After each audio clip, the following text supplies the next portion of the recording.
Good morning. I'm going to call to order this regular meeting of the Zoning and Planning Committee for Thursday, May 3rd.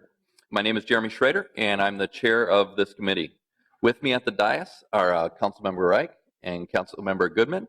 We will be joined shortly by two other council members.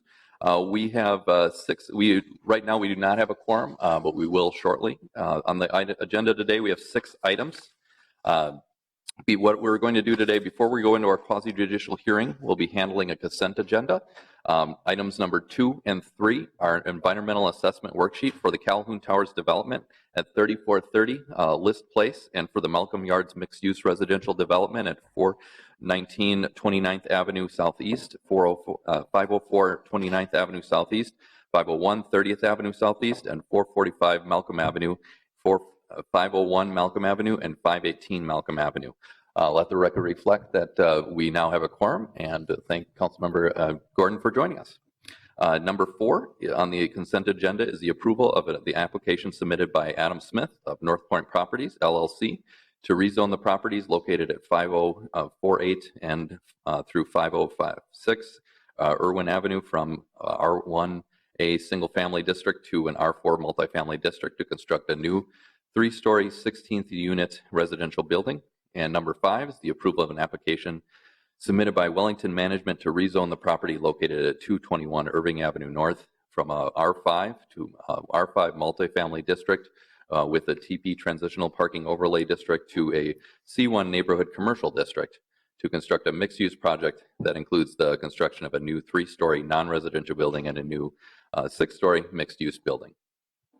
Are there any questions or comments from committee members on any of these items, or would anyone like to pull anything off for discussion?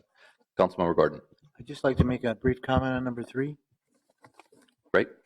So this is about the Malcolm Yards project. I think that I think I'm happy moving forward without stopping the project to do a deeper environmental impact statement, but I did want to acknowledge that we got a very thoughtful, thorough letter from the University of Minnesota discussing repercussions that might come up in that neck of the woods with all this development that's coming forward, and there's some missing streets and infrastructure and signals, and they have a transit way that they're very sensitive to, and I'm sensitive to those needs too, and I think that our staff is, and Public Works is looking at that, and we need to be working on that as this moves forward and development continues in the area. Thank you. Are there any questions or comments? If not, I will move items 2 through 5. All those in favor say aye. Aye. All those opposed say no. The ayes have it, and the motion carries.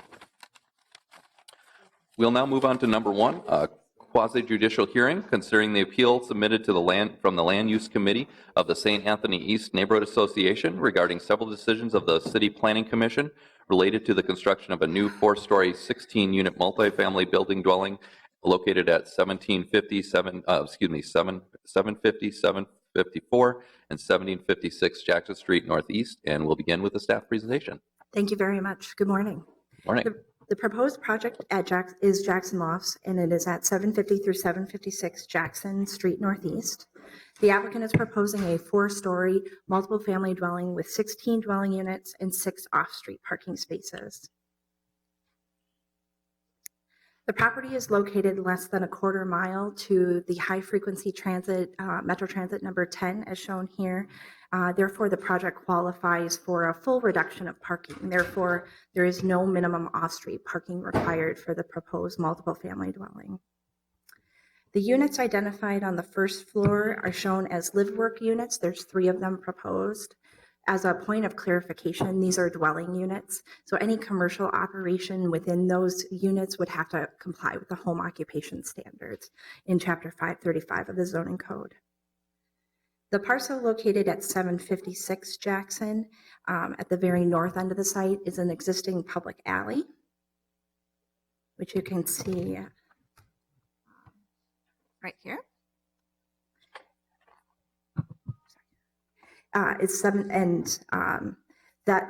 That parcel is also owned by Community Planning and Economic Development.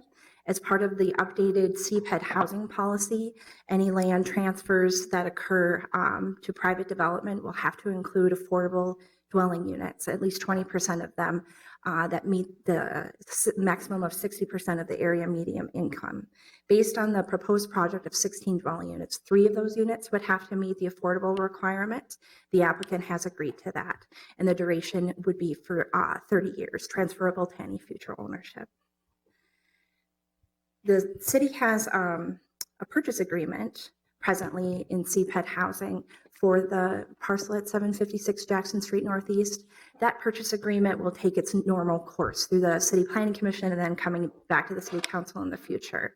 There were some questions about the order of operations, putting the land use applications before the land sale.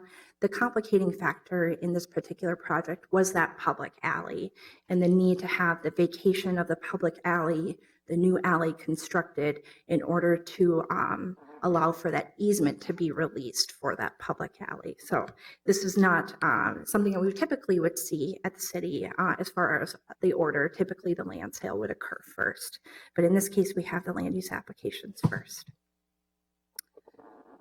On April 9th, 2018, the City Planning Commission adopted staff findings and approved the land use applications for a conditional use permit to increase the maximum height of the structure from 2.5 stories, 35 feet, to 4 stories, 41 feet, and that was measured to the top of the roof deck or the guardrail on top of the roof, and then to 45 feet for a 4th floor projection, which was essentially for a stair tower. Variances were also granted to reduce the front yard setback along Jackson Street Northeast. The front yard was increased due to the location of a residential dwelling to the south. So a portion of the structure and that handicap parking stall were located in that required front yard, and the Planning Commission approved that variance. There was also a variance to allow for maneuvering in the new alley, so it was a drive aisle variance. And then finally, site plan review with stated conditions, for which the applicant has agreed to all of those. An appeal was filed by the Land Use Committee of the St. Anthony East Neighborhood Association on April 19th. The appellant's statement was included in your original packet. Their addendum, the addendum packet today includes a more robust statement from the appellant. In addition to that, staff received updated elevation drawings that would require an amended application for the conditional use permit. So whereas before the height was increased to 41 feet 4 inches and 45 feet, the applicant has now removed those stair towers and that roof deck on top, and is now proposing an elevator, and that elevator overrun would not count towards the maximum height. So the amended CUP request is to increase from 2.5 stories, 35 feet, to 4 stories, 40 feet, 7.5 inches. That concludes my presentation. I'd be happy to answer any questions. Thank you. Are there other questions from council members?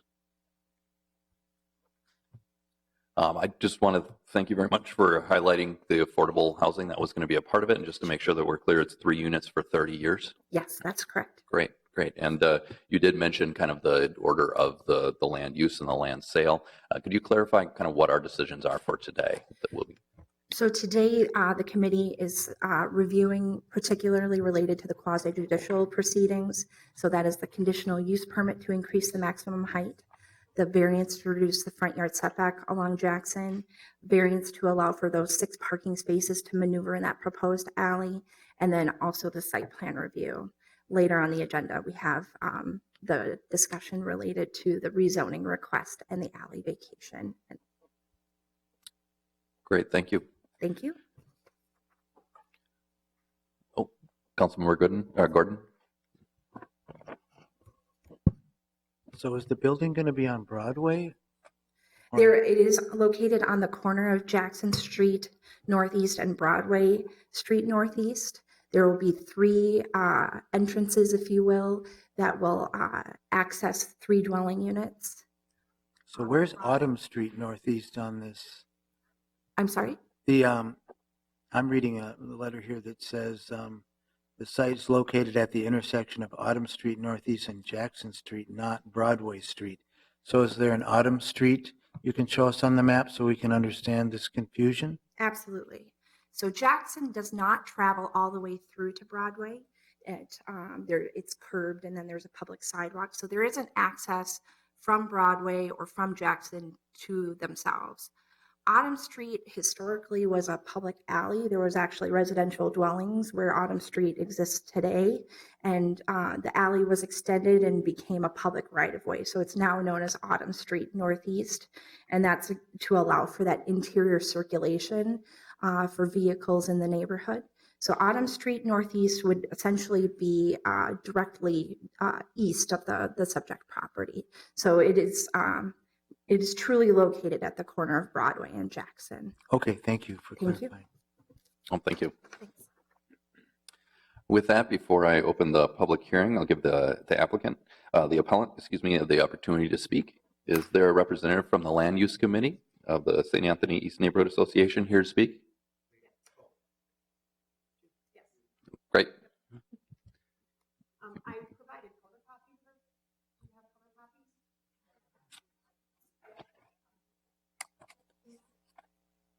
I think we do. And if you could state your name and address, please. My name is Sarah Walbridge Jones. My address is 625 Van Buren Street, but I'm here as the voice of the St. Anthony East Land Use Committee.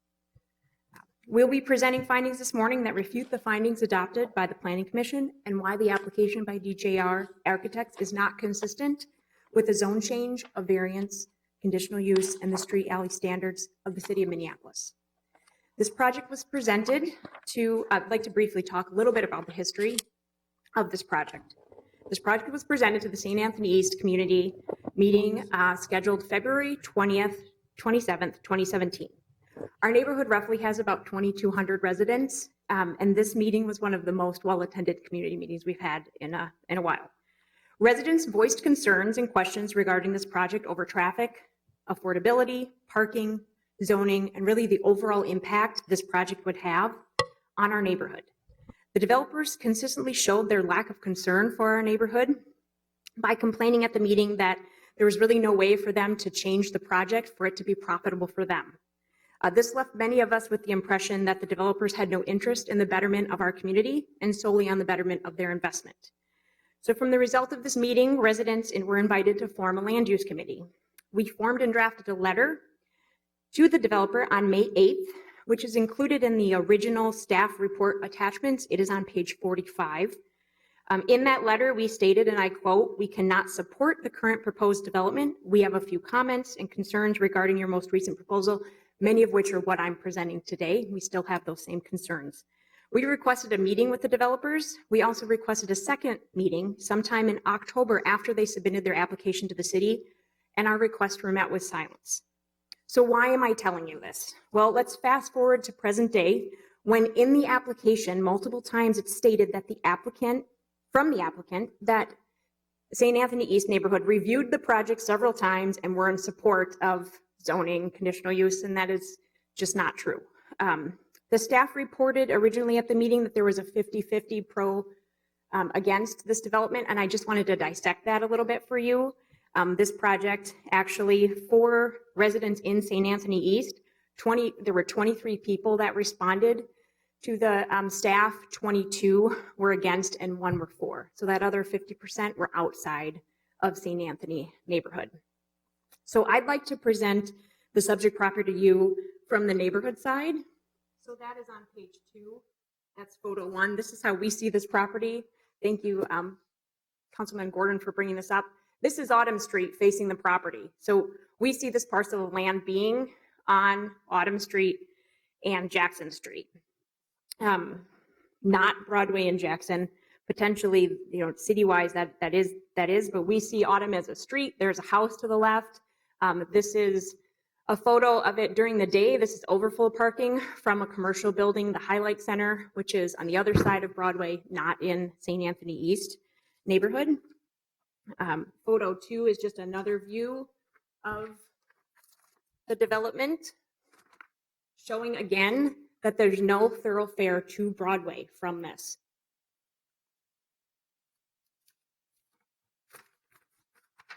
And then swinging around, this is what Jackson Street looks like. It is a low-density residential neighborhood. So the St. Anthony East Land Use Committee, we do support the land use policy and are open to accommodating new growth in response to the need of affordable housing in Minneapolis. We understand general land use policies are a balancing act, right? They are trying to encourage new development while moderating impacts on the existing community.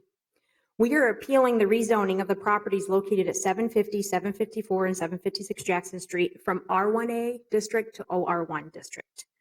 The Minneapolis Plan for Sustainable Growth defines land use features and density levels for urban neighborhoods as intending, which is what we are, as an intending for predominantly low density, not generally intended to accommodate significant new growth other than replacement of existing buildings and those of similar density. There was guidance put out for community corridors, that's where we're at, right? To use features and density levels to encourage the development of predominantly medium density, 20 to 50 dwellings per acre, transitioning to low density in surrounding areas. So if the city planner and commissioner, so I'm on page 7 of our appeal, would like to utilize our small area plan, then it's important to call out all areas of that plan in relation to the proposed development, not just the ones that favor the proposal. For example, in our small area plan on page 36, we highlight design features of any new higher density mixed use residential developments as needing self-contained parking to ensure that adjacent residential streets are not impacted by the development of parked cars. So I'd like to refer you to page 5, which is from our small area plan. And I apologize, when I formatted this, my star got offset.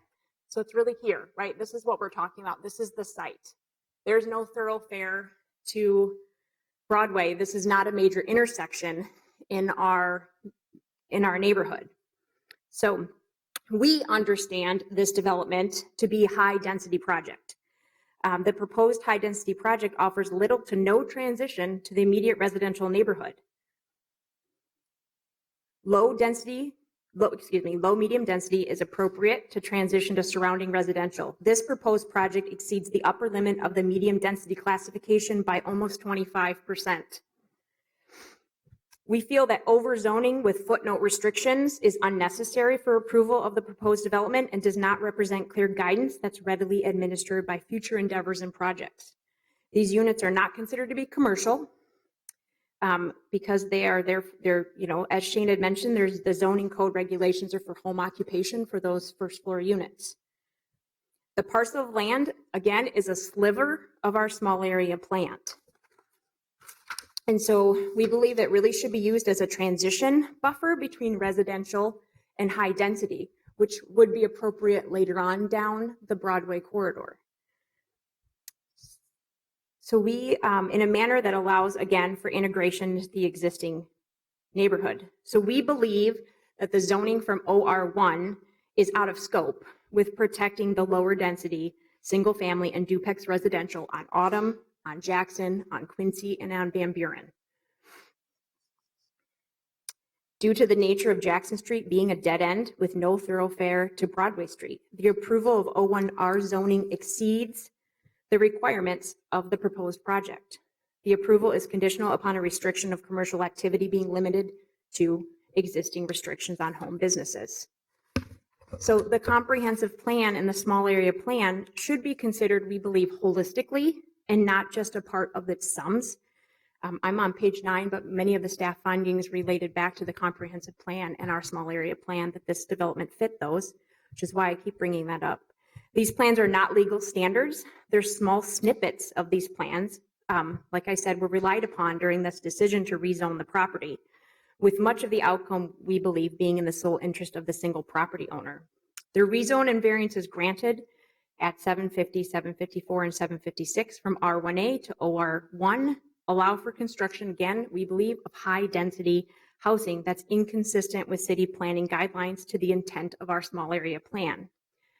We believe R3 zoning would be sufficient to proceed with the project. We request that the site be zoned R3. Our concern with the O1 zoning would be the justification for either further expansion in the future having a larger impact on our surrounding neighborhood. Now I'd like to address the conditional use permit. We are appealing that as well. The proposed development resulting from establishment of this conditional use creates a section of a dead-end alley that has not been considered in the staff report. Approvals granted elsewhere, I'm on page 10 of our appeal. Approvals granted elsewhere in the staff report are dependent on the alley being relocated along the south side of the project property. Oh, just one quick thing, just looking at the what's rest, we've been going on for almost about 10 minutes, so just to be fair to everybody that will want to speak, if you could take about 5 more minutes. Absolutely. Thank you. Yep. So if you go to page 11, we're showing you the section of the alley that would be converted into a dead-end alley, which currently provides access to the residents at 753 Quincy Street for sanitation, snow removal, and emergency services. So we're concerned that this is disrupting the access to existing sanitation, snow removal, and emergency services. No consultation with emergency services has been recorded in the staff report.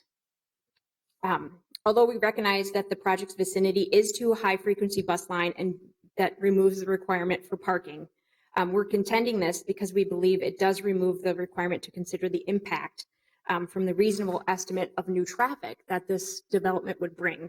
So if you have the 16 units, some of them being 2 bedrooms, that's about 22 residents. So that's including delivery, sanitation and maintenance to those new units, and household delivery and traffic itself. So we feel that no consideration of either impacts or mitigation measures are reported in this finding. So that's referring to standard 4. So again, referring to figure 5, this proposed project is only accessible to vehicles from Jackson Street. All vehicular access to the project will require use of a series of at least 3 separate residential streets, because again, you cannot access this by vehicle from Broadway.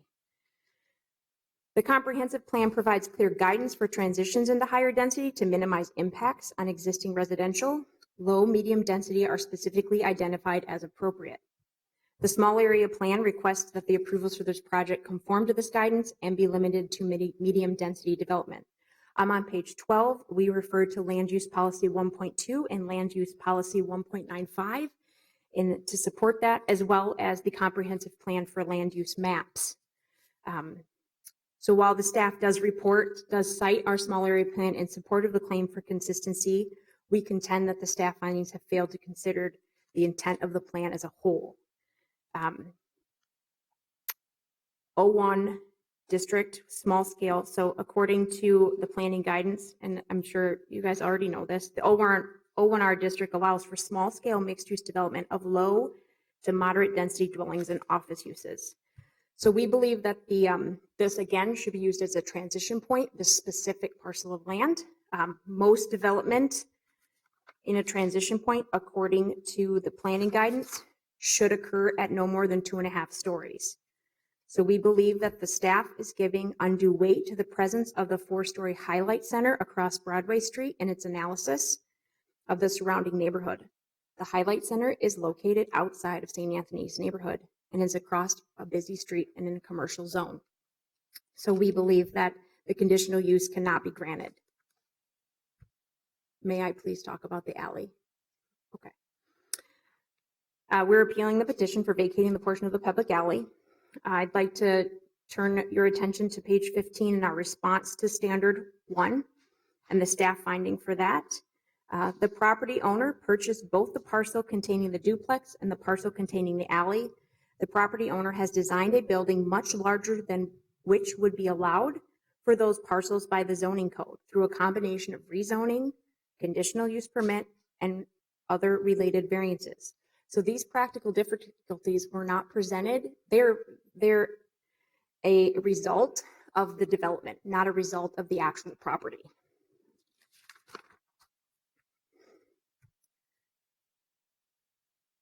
The use of the parking lot has not been expressed by the property owner to the St. Anthony East Land Use Committee. It's unknown if these parking spaces, these 6, would be reserved by individual renters or if this lot would be shared by the renters. So our concern is if they were shared by the renters in a 16-unit multi-dwelling unit, the cars that would use the lot and the alley have the potential to be much greater than of a 4-unit multi-dwelling, family dwelling.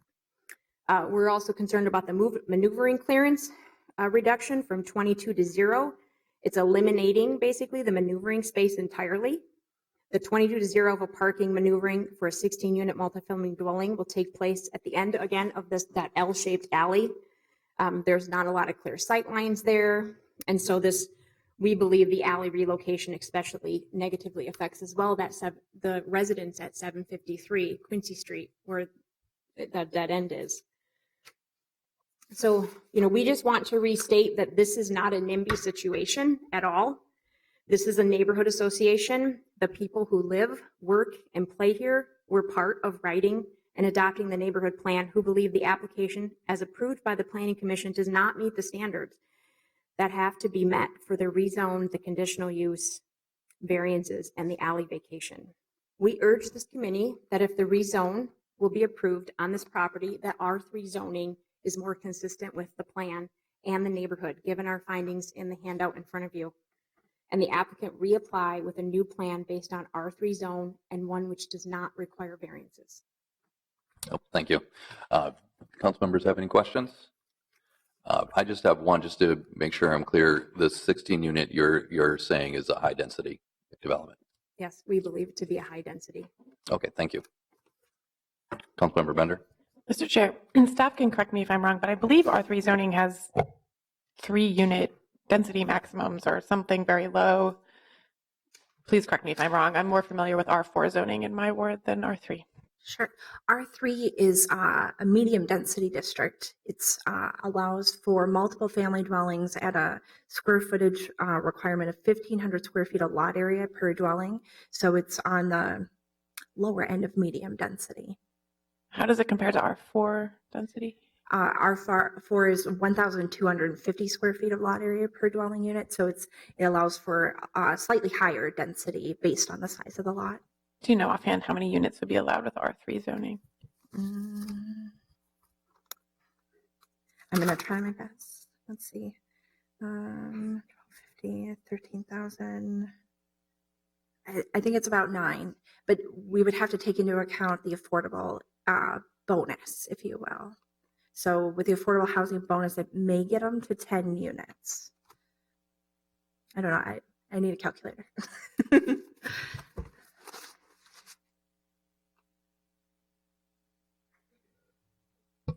Thank you. I'd like to give the applicant a chance to speak. Is there someone here from DLR?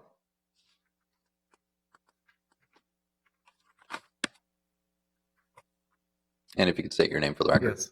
Dean DeVolis, DJ Architecture, 333 Wash Avenue North, Minneapolis, Minnesota.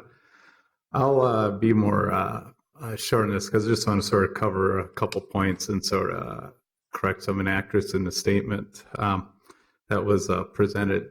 First of all, I was a presenter at the neighborhood meeting along with Eric, and statements of we don't care about the neighborhood or we do not list the neighborhood is inaccurate. That was never stated nor never implied. And if it was done accidentally, our apologies, but that was never the case. We have revised the project in respect to the neighborhood in which we eliminated retail, which would have caused obviously a greater parking impact, went to a live-work scenario. We eliminated the rooftop deck, which some people can consider invasion of property. So that's been taken out of the project. And we added an elevator to basically ensure that it becomes a high-quality project and has that essence to it. So we have worked with the neighborhood. The letter referenced the developer never received, neither did us, so we're unaware of this additional request for meetings. So that's news to us as of today.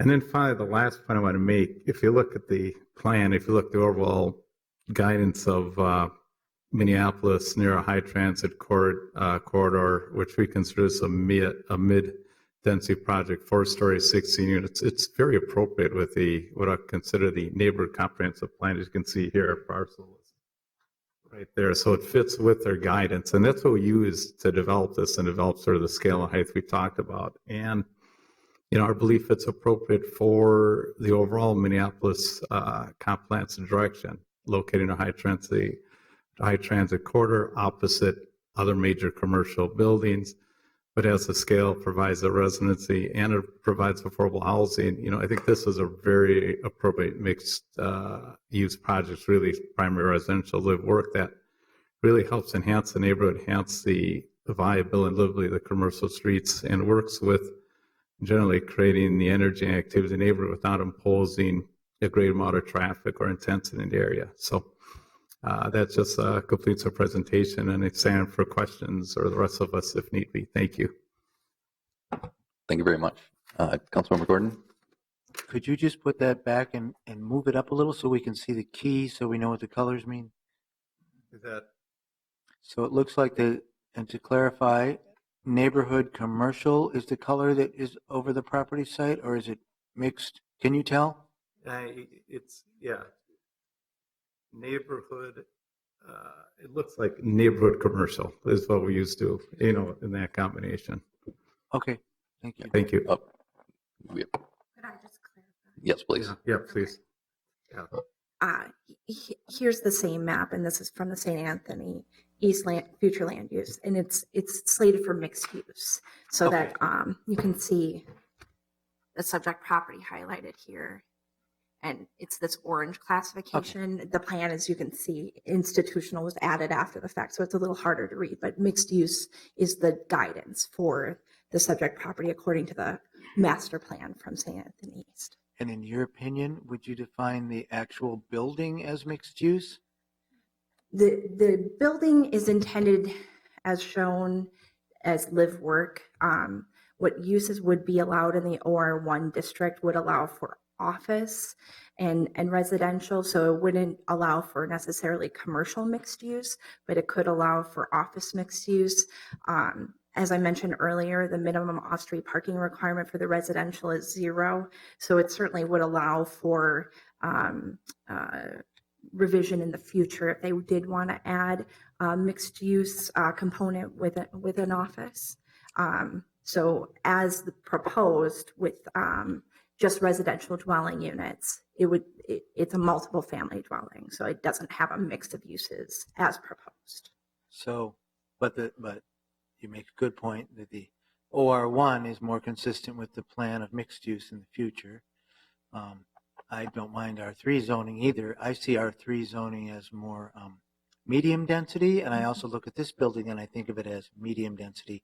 I know you were estimating 10 units, which feels like medium density too. So maybe, I appreciate that 16 might be, it's all a little bit relative, but in your professional opinion, would you consider this a medium density or a high density building? I'd have to go back to the staff report, but one of the other components of the plan that we referenced, and I'm sorry, I probably should have covered this during the staff presentation, but I saved the rezoning for later, is the highlighted text here is that the plan calls for a comparatively higher density along this stretch and including this property. So staff used this as an additional guidance, if you will, to encourage something that may be between medium and high density. Okay.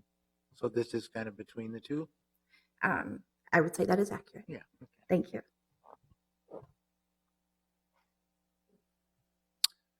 All right, if there are no other questions, I'd like to open the hearing to the public. Please limit your comments to 2 minutes per person, which will be tracked by the clerk. Are there any members of the public here to speak?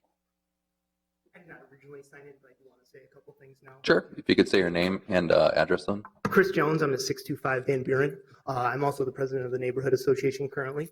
So I've looked through everything you did. I just want to say a couple things. Just to clarify, 3/16 is less than 20%. So if we're going to talk about that percentage, it actually should be 4 units. And I also don't know, based on your guys' guidance or what I see in the city, the definition of high density is pretty clear that it's over 50 units per acre. And this is 16 over 0.297 acres, as I understand, which would give us 52 or 53 per. So sorry, I'm a math teacher. I don't think it's a question of subjective of whether the numbers fall in. What's subjective is whether you want to give them leeway because it seems like a smaller unit, right? It's only 16 units. It's only this. So it seems to fall in this category. The math says what it is. That's all I wanted to say. That's what I want to get up. We'd love to have something here. This spot being locked from Broadway, it's super difficult to develop. I want to acknowledge that. But this, to me, is a perfect spot for one of the fourplexes we're talking about putting across the city everywhere else. Like maybe it's multiple bedrooms. Maybe it's something that's transitional from people coming from a loft in downtown over into our neighborhood with a great school in Webster, right? Like what are these other uses that the neighborhood would love to work on and go through on, with these types of things? So that's what I want to say, is just that we can be more clear about those numbers if we want to. Thank you. If I could actually have a question for staff. He's right about the affordable housing. I think it's 3 point something. So can you clarify why it went to 3? And also just maybe if you could add a little bit about the significance of going for 30 years Yes. for affordability? I will do my best Thank because you. this is not my area of expertise. So I checked in with my colleagues in CPED housing. When you do the multiplier for 16 units, you come up with 3.2. And according to their staff, the conventional wisdom of rounding up versus down was applied. So 3.2 rounds down to 3 dwelling units. And so that would be the requirement for the affordable units. And then for 30 years, that would be, so that's applied to the project. I believe it's recorded, and then it would be transferable if future ownership, if the property were to change hands, for example. Oh, thank you. Sure. I would also just say that 30 years is pretty remarkable. Most cases, it's 15. Definitely the area is moving to 30, but that's just been the work of kind of community members and folks pushing for that. I think I'm very excited to see that that's what's the standard in this project.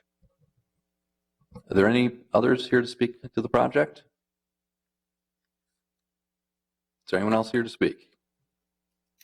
All right, seeing no one, I'm going to close the hearing and see if we have some discussion among council members. Seeing no one, I'd entertain a motion.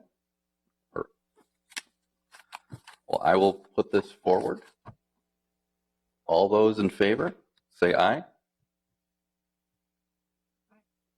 Am I doing this out of order? No. Okay. Okay. All those opposed, well, aye. All those opposed? All those abstain? All right. If I could get some guidance from the clerk, what the 2-1. Mr. Chair, We need to call. could you clarify your motion first? Sure. You're either granting or denying the appeal, and then we can call for a roll call vote if you'd like. That sounds great. Thank you. Yeah, I couldn't tell if you were denying or. So this is, I make a motion for a conditional use parent variance and site plan review appeal. I'm putting forward that part. We'll be dealing with the zoning, the other part later. To deny the appeal, that was your motion, correct? To deny the appeal, yes. And then why don't we do a roll call? And let's have, okay, looks like we have some discussion. Council President Bender. Thank you, Mr. Chair. You know, we have this condition in so many spots in Minneapolis where it really depends on which side of the building you're looking at, what the context is. So on the one side of the building, you have a really, in my opinion, very, very wide corridor, too wide probably, with probably pretty fast moving traffic. Across the street, you have a beautiful old historic brick building, which is about the same scale. Maybe it's a little lower. I'm not sure how they compare, but certainly in the same kind of scale as this building. And then on the back, you have single family homes. And so the perspective really matters about what's the context. And I just note that because this is just the pattern of development in the city of Minneapolis, but it, you know, depends a lot on which side of the building you're looking at. I will say too, though, that when we are looking generally at new housing buildings, I hear so often that this is the kind of scale that people are looking for. And this isn't my word, so I won't pretend to have been in the discussions about the small area plan and those levels of detail. But we're talking about a 16-unit building. I mean, there's 6 two-bedroom units in the building. Probably at least one of those would be affordable. I mean, I hope that this is very likely to provide housing for folks who want to enjoy the great school in the neighborhood and want to enjoy the amenities. The park is very nearby. It's a really great place to live. It's right near downtown. And as a city, we are growing. This scale seems appropriate to me. And as you go down and look through the legal question before us, the conditional use permit, that is a different standard, which is that it's allowed as long as it meets the conditions of approval. In this case, the inclusion, I think is supported by the staff's report. The variance to the front yard setback, on a wide commercial corridor like Broadway, I don't think we would want the building set farther back. It would leave like a lot of space and would feel probably awkward with the development that's likely to come in the future. The minimum drive aisle, I think we heard from staff a bit more about the circulation. I am very sensitive to traffic coming through the alleys, like how the waste haul is happening. And I know Public Works is always involved in those discussions with staff. I don't know if folks have more questions about that. I'm satisfied by what we've heard from staff. And then, the difference between 9 or 10 units and 16, I think is not probably very noticeable on the day-to-day on this block. I live on a block that has lots of mix of single-family homes and buildings about this scale, and it's a lovely place to live. I've never been bothered by having buildings about this size across the street from my house. So with all of that, it seems like, again, going back to the legal context, I'm very comfortable supporting the motion, and I feel that staff did a good job of backing up their arguments for the conditional use permit and the variances and the site plan review. Thank you, Mr. Chair. Thank you. Councilmember Gordon? I appreciate hearing a little more dialogue and a little more of this discussion. I'm not quite sure if the variance is unique because of the property that's required, though, or if it's unique because they want to put in this many units. And it seems like some of the practical difficulties are because of the size of the building and not necessarily because of the uniqueness of the property. So I'm just kind of wrestling with that. I guess I'm on the fence, so hearing the different discussion is useful. I really appreciate and put a lot of weight in what the Planning Commission has done and what staff recommendations are, but I've also been trying to listen carefully to the neighborhood. So the more you guys can persuade me of your viewpoints in the next few minutes, I appreciate it. Councilmember Goodman? I'm not going to try to attempt to persuade Councilmember Gordon of anything. I'm just going to state kind of how I view it, which is one of the singular important things about a variance is that the variance is requested not due to something that the developer wants, but that there's something unique to the property. And there isn't anything unique to the property here. They're asking for a variance because they want to build a bigger building. And that's an economic impact that is not predominant in a variance request. I totally respect that there are a lot of people who love to live in neighborhoods that have single family homes and fourplexes and duplexes and 4-story buildings. I'm not one of them. I chose to live where I live because of the single family nature. And I don't think that there's any reason to suggest that people who have that point of view aren't progressive or interested in building a good city. This is why they moved to this neighborhood. And there is an adopted small area plan. And the small area plan is pretty clear. And I understand that there's an attempt, not by anyone on this dais, to get rid of all the small area plans and upzone the entire city. And this is probably fortuitous of things to come. But this neighborhood, as I understand it, has a small area plan that calls for medium density on this site. Therefore, this zoning is just not appropriate. And it's not like they're putting in commercial.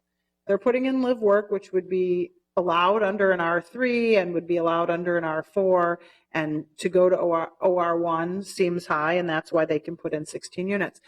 I respect the fact that they put in affordable housing. I heard you say they had to because they bought the land from us. So yay for you, you did what you had to do. But that's because it's a requirement, and we're moving in the direction of requiring it more anyway, so I don't think you get a lot of extra bonuses for doing something you had to do. So therefore, I think it would make more sense to deny the project, grant the appeal, and give the neighborhood and the neighbors an opportunity to come back to us with something by extending the 60-day timeline and seeing what they could come to consensus on. I think that makes the most sense. Any other discussion from council members, or I will jump in? For myself, so just to clarify, in the original plan there was retail, and that was taken out, as I understand it, from negotiations with the neighborhood. Association. For why I am supportive of this, I first have to say this change is hard. I live in a single-family neighborhood where the transit corridors are starting to bump up. And what I hear from my neighbors is we want more diversity of businesses. We want a lot of things that our low density will not allow. And so it's really a matter of all of us and where I live and other parts of the city, understanding that balance, that you can't have one without the other. I see this as a medium density project. I see this as, I think Councilmember Goodman's great to point out that this is a lot of ways where we're headed. I want to see that developers are working with the neighborhood. That doesn't necessarily mean agreeing. I think we rarely see that in this committee for projects that get to this level. I think we also always hear from the developer that they didn't receive a letter. So I think that it's something that we are always kind of we're always looking for the red flags. But for me, I believe that that's been satisfied, and that's why I'd be supporting this project. Any other comments? Councilmember Gordon? So I thought we clarified that the plan for this site was mixed use on the small area plan. Yes, not so. Just so on the small area plan, with the map that we saw, and I remember I distracted us all to have to look at the colors on the key and everything. It was as mixed use. So this isn't actually mixed use, although the OR1 is a mixed use zoning. So that I just wanted to clarify that. To get that out there. I'm also wondering if we could divide it out. It seems like there's 4 issues, right? So I could deny the appeal on the conditional use, but I could decide to grant the appeal on the variance to reduce the front yard setback, for example. So could we vote on it like that? Sure. Because I think that's what I think I'll split this up. Well, then I will, not seeing any further discussion, I'm going to move the first on the conditional use permit to increase the maximum height. So to grant the appeal or I need to Yeah, understand exactly. to deny the appeal. To deny the appeal. Okay. And Mr. Chair, just again for clarification, because I can sort of sense where we're going. In each instance where you would be denying the appeal, you would be agreeing with the Planning Commission's action and the staff findings. So adoption of staff findings would be appropriate in each of those instances too. Thank you. And so for number 1, I'd move to approve the staff direction and the Planning Commission's recommendation and deny the appeal for the conditional use permit.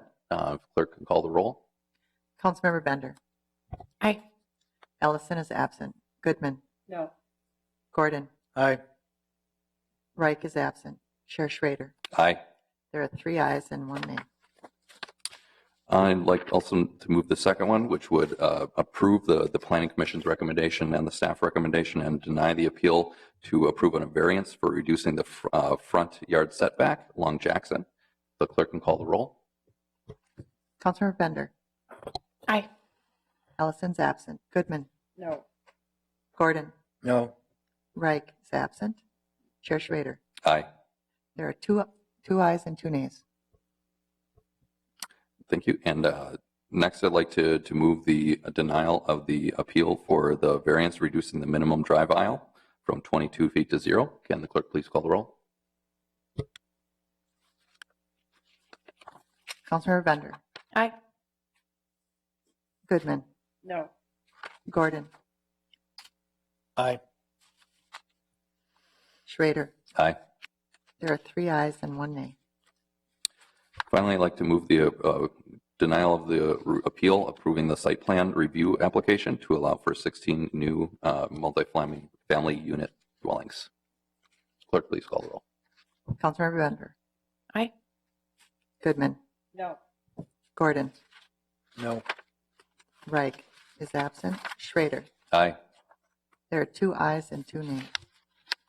So, Mr. Chair, on items, both the first variance and the site plan with the tie vote, there's it's a denial effectively. So you can entertain a new motion or consider forwarding without recommendation. Can you repeat that again?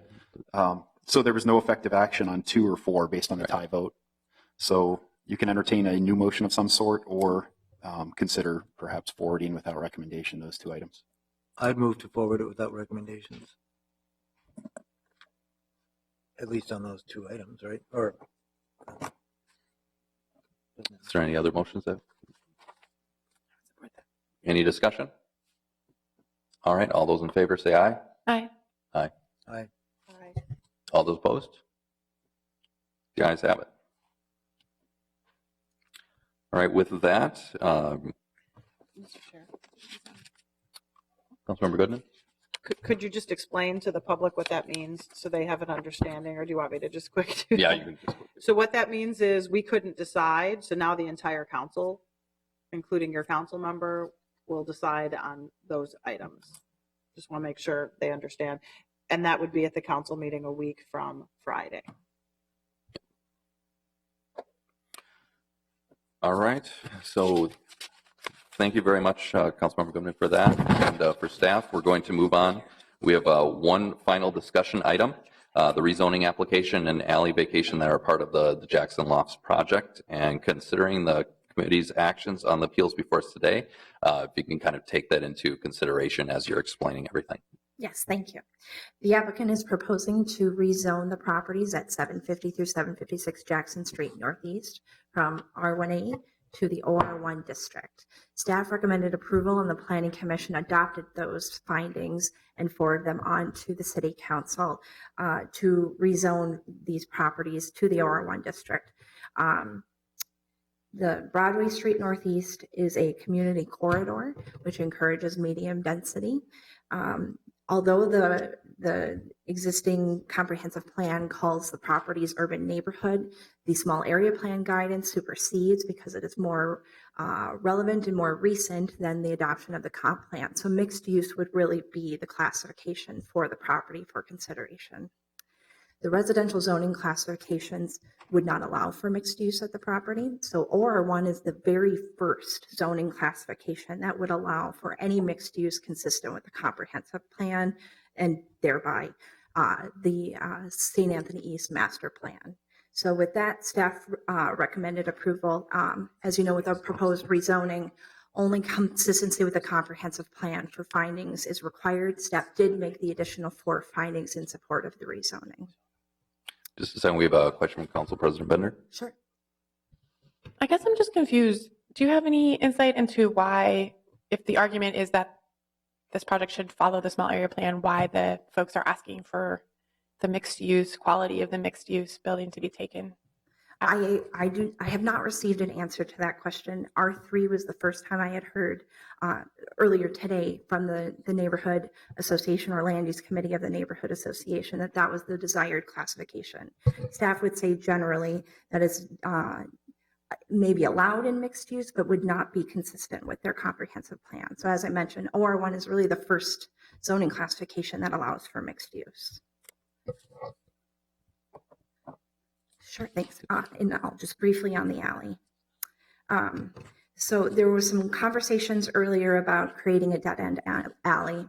That is not the case here. The alley presently comes through the site and then travels southbound. This will be a public alley dedicated, and prior to recording the resolution, if approved, for the existing alley over 756 Jackson, the new alley must be constructed and approved by Public Works. So essentially what the Public Works Department does is hold that resolution from the council if approved until that alley is built.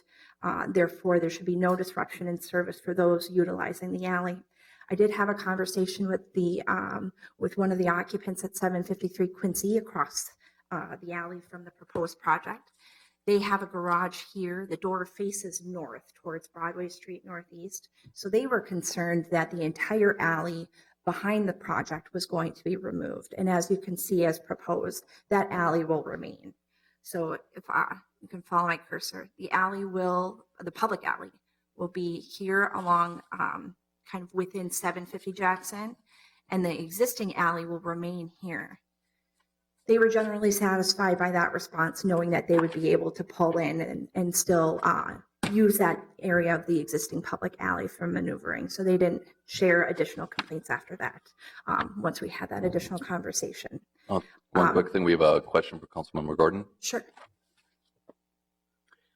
Oh, I think you were just answering it. I just wanted to make sure that you'd had a conversation with the person who was we were told wouldn't have access to I solid did. waste, so you just answered it. I'm sorry. Yeah, Nope, she sent me an email and we followed up with a phone conversation, and there wasn't any additional conversation after that. And I don't believe that she didn't provide testimony, so I don't believe she attended the planning commission.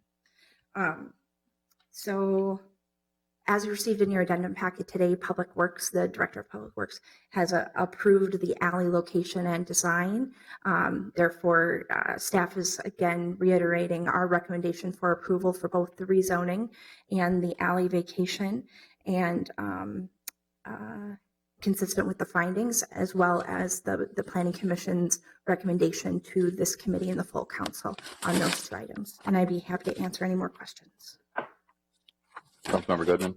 Thank you, Mr. Chair. And maybe I'm kind of agnostic and a little bit confused. So the neighborhood plan calls for mixed use. This project is not really mixed use. It's, I mean, any single family home can have live workspace in it. So it's not really mixed use, it's residential.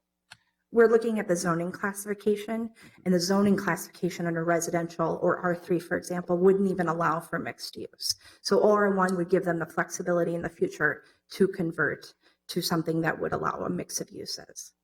Well, so they're going to build they're going to build like residential on the first floor, and then we're hoping in the future they put commercial in there? Our evaluation for the zoning classification is irrespective of the development. The development applications were handled under the first item. So when solely looking at the rezoning application, it's not necessarily the project in front of you, but to allow for the property to move towards consistency with the comprehensive plan, which in this case is the master plan. Great, thank you. Thank you. Thank you. Councilmember Bender. Thank you, Mr. Chair. And I think this could happen for any number of reasons. It's not meant as a criticism of any kind, but it seems like the current position of the neighborhood organization is, at least in this particular case, inconsistent with what the small area plan says, which is that this is calling for mixed use. And the folks who are on the board now or who are here today don't agree with the small area plan's request that this be mixed use, which is a little bit of our push and pull that we have as policymakers. The small area plan was adopted in 2014.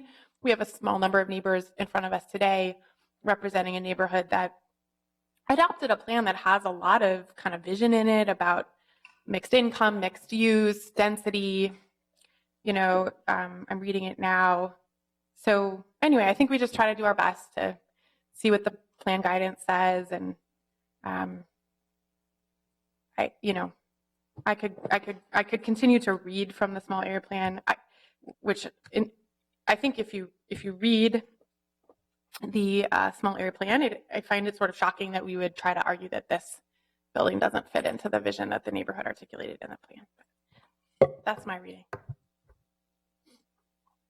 Councilmember Gordon. And maybe it says in the staff report and I just haven't found it, but I just wanted to make sure that they went through the petition process for their rezoning and they had the necessary number of signatures and we scrutinized all that appropriately. In this case, residents to an office residence district is exempt from the consent signature requirement. Oh, okay. So it's only when we rezone residential or office residential to a classification such as commercial, industrial, downtown, or if we're going to add the transitional parking overlay. Oh, that explains. So consent signatures are not required. Wonder if we should review that, because I think this is a bit of a change, and it's, some people would see this as an upzoning, which seems to be in the other instances when we're upzoning from residential to commercial, we do get signatures, correct? To the commercial classification. Right, that's but not correct. to the office residential. That is correct. And Okay. If, okay. That would take us, Yeah, I think I that would answered take that an okay. ordinance amendment to the code. Sorry, I was listening to Shanna's answer, which I thought was really good, and I missed the last part. But it's a state law requirement, actually, State the law. rezoning consent petition, and she's correct. It only applies when a request is to go from a residential to a non-residential classification, R to OR1. They are not required to get signatures. So we have no authority over that via ordinance. Well, I apologize for that. That question was probably a consequence of me being off the zoning and planning committee for 4 years. All right, are there any more questions or comments from council members?